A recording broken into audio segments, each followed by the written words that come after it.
Now let's talk about the tough stuff. We are on the precipice of a government shutdown right now. And I've been here in DC all week on the House floor with Republicans, and I cannot tell you how much in chaos they are. Now, when government shutdowns happen, people sometimes say, well, why can't Republicans and Democrats just get along, and why can't they just pass a bill? Well, the issue with this is that this shutdown is not because Republicans are disagreeing with Democrats. It's because Republicans are fighting amongst themselves.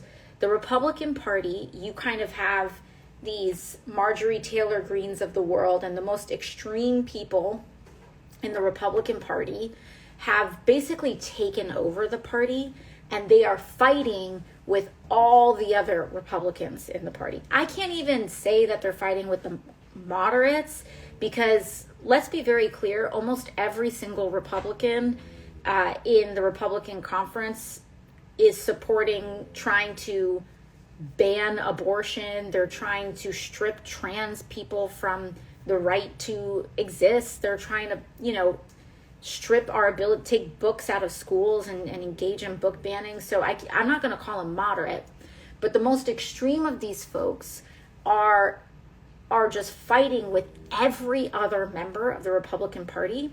And so the bill hasn't even moved out of the Republican Party yet.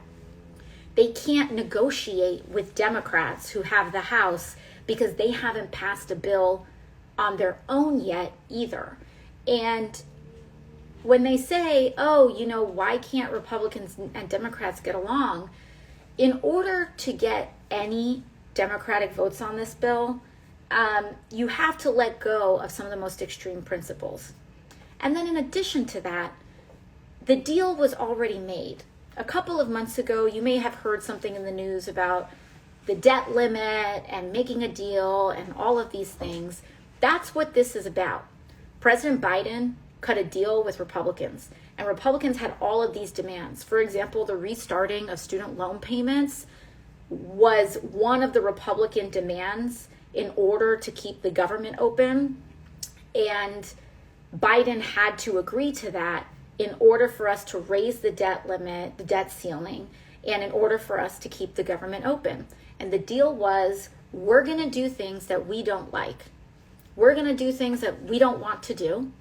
But Republicans have control of the House, and those are the consequences of elections. Republicans have control of the House. So Democrats, did those things with the debt ceiling, and then this is just the other half of that deal. So that deal outlined that everybody shook on, outlined all of the funding levels already, and all Republicans need to do, since they already negotiated this and they already agreed to it, they already voted for it a couple months ago, is to just sign the check. But they don't want to sign the check. They don't want to sign the check, and now they're trying to revise and go back on this whole thing to a level that no one's going to agree to. I didn't even support the previous concessions because I thought we were going to end up in this point, and I don't believe that we should have trusted Republicans to hold up their end of the bargain, but that's a separate point. But even then, they were able to get other Democrats to vote for this deal. And so we proceeded. Now we're here, and they need to write the check that they said they were going to write, and they don't want to do that. And so instead, they want deep, deep cuts to things like cancer funding, schools. They want deep cuts to our healthcare system, all of it. They're demanding these deep, deep cuts and trying to rewrite a deal that the other side already gave their concessions on. So we're not revisiting this. We already visited this a couple of months ago. We're not revisiting this now. We're going to sign the check that we agreed to 4 months ago. We're going to grow up. They need to grow up and put on their little big boy pants on, put on their little big girl pants on, and hold up their end of the deal. It's not fun.